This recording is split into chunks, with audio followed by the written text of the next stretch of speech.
हर किसी को जिंदगी में एक बार प्यार जरूर होता है, और ऐसी उम्र में होता है जहाँ प्यार का मतलब भी पता नहीं होता, बस हो जाता है। वैसे प्यार में मतलब गैर वाजिब होता है। प्यार होने का एहसास हमें दोनों जहां की सैर कराता है। हम ख्वाबों में अपनी ही दुनिया बसा लेते हैं। हमें महबूब के अलावा किसी चीज से मतलब नहीं होता। उसका दीदार हमारे दिल को सुकून दिलाता है। उसकी हर बात हमारे कानों में उतरकर दिल को छूने लग जाती है। उसकी हंसी मानो सारी दुनिया की खुशी समेटकर हमारे आंचल में डाल दी हो। उसका रोना जैसे खुदा की रुसवाई।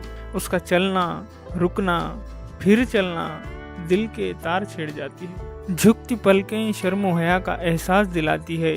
आंखों की गहराई में डूब जाने का दिल करता है। सारा जहां एक तरफ और महबूब की चाहत एक तरफ। कुछ ऐसा ही हुआ था मेरे जीवन में। उन दिनों मैं अपनी नई जॉब की सेवा में था, तो छोटी कमर्शियल कंपनी में नौकरी करता था। वैसे वहाँ काम करना उतना हार्ड नहीं था, कोई खास चैलेंज नहीं था। टाइम पे आना, टाइम पे जाना, टाइम पे खाना, सुकून भरी जिंदगी थी। लंच टाइम के बाद टहलने के लिए काफी वक्त मिलता था। हम लोग इस खाली टाइम में बढ़िया मस्ती करते रहते थे। कुछ महीने बीत गए। एक दिन अचानक मेरी नज़र ऑफिस के बाहर एक लड़की पर पड़ी। मेरा लंच टाइम और उसका वहाँ से गोइंग टाइम लगभग एक ही था। वो रोज वहीं से जाती थी, पर मैंने कभी गौर से उसको देखा नहीं। लेकिन आज अचानक नजरें मिली और लगा सारा जहां मिल गया। उसकी वो नशीली आंखें, गुलाबी गाल और घने लंबे काले बाल। मैं उसे देखकर प्रभावित हो गया। फिर ये सिलसिला चलता रहा। अब ये डेली का हो गया था। प्यार व्यार का कुछ पता नहीं था। उसका दीदार मेरी जिंदगी बन गई थी। एक दिन करण मेरे पास आया। इधर उधर की बातें चली। फिर उसने अपनी बात निकाली जिसके लिए वो आया था। उसने श्रद्धा की बात निकाली। मैं कितना उसे चाहता हूँ ये पूछा। मैं क्या बताता। मेरे जीवन में पहली बार किसी लड़की ने मुझे चाहा था। वो एहसास मेरे लिए किसी धन दौलत से कम नहीं था। कोई लड़की ने मुझे मिलने की इच्छा जताई थी। मेरी खुशी का ठिकाना नहीं था। पता नहीं, एक अजीब सी खुशी महसूस हो रही थी। उसी दिन शाम को फोन आया। आवाज में अजीब सी घबराहट थी, बातों में हिचकिचाहट थी।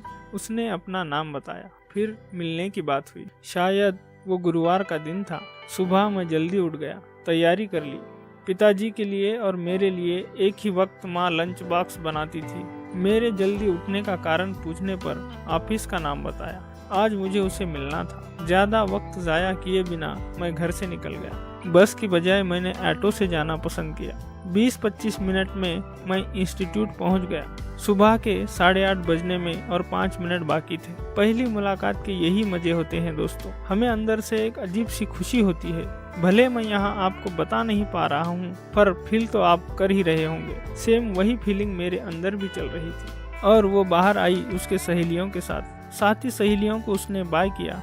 उसके चेहरे पर घबराहट साफ नजर आ रही थी। मैं कुछ कदम चला, फिर उसने मेरे कदमों का साथ दिया। थोड़ी दूर जाकर एक कोने पर मैंने बहुत धीरे और सहमे आवाज में अपने चाहत का इजहार किया। उसने भी चाहत में हामी भरी। मेरी खुशी दुगनी हो गई। वैसे तो हम दोनों की, लेकिन मैं अपनी बात बताऊं, मुझे उस वक्त ऐसा लग रहा था कि मैं इस पूरी कायनात का स्पेशल बंदा हूँ। फिर उस दिन शाम को उसने फोन किया। हम बातें करने लग गए। उसके मुंह से निकलता हर लफ्ज मुझे बहुत स्पेशल लग रहा था। मैं अब शायद अपनी दुनिया में ही खो चुका था। वो जो भी शब्द बोलती, मैं उस लफ्ज को लेके उसके होठों को इमेजिन करता। मुझे उससे बातें करना बहुत ही अच्छा लग रहा था। अब मैं अपना लंच जल्दी लेने लगा। फिर वॉशरूम जाने के बहाने हम लोग 5 मिनट के लिए ही सही रोज मिलने लगे। नज़दीक ही कोई इंडस्ट्री में वो काम करती थी। आप इसे प्यार कह सकते हो या नहीं, ये मुझे पता नहीं, लेकिन वो प्यार भरा एहसास जिंदगी बना देता है। उसकी सहेलियों को ये बात पता चली। कहीं घूमने का प्रोग्राम बनाना था, तो बीच जाने की बात हुई। उस दिन हम लोग सब घूमे। ढेर सारी बातें हुई। मौज मस्ती में शाम ढलने लगी तो पाँव वहीं रुक गए। लेकिन जाना तो जरूरी था। हम साथ चले, लेकिन हम सफर ना हो पाए। दिवाली की सुबह हमारी कंपनी चालू थी। सबको बोनस और मिठाइयाँ मिलने वाली थी। नए कपड़े पहनकर मैं भी ऑफिस पहुंचा। श्रद्धा की छुट्टी थी। मौका पाकर एक मिठाई मैंने उसे खिलाई। वो दिन अच्छा चला गया। मैं ऑफिस से निकल ही रहा था तो फोन की रिंग बजी। मैंने फोन उठाया। बड़ी दर्द भरी आवाज में उसने कल की मुलाकात की तारीख तय की। उसकी परेशानी उसकी बातों से मेरे दिल तक पहुंच रही थी। आज हवा का रुख बदला बदला नजर आ रहा था। कल के फोन कॉल को लेकर मैं रात भर ठीक से सो नहीं पाया। इसके कारण सर भारी भारी लग रहा था। आज ट्यूशन नहीं था। कुछ ही देर में वो आई, फिर हम एक होटल में चाय पीने बैठ गए।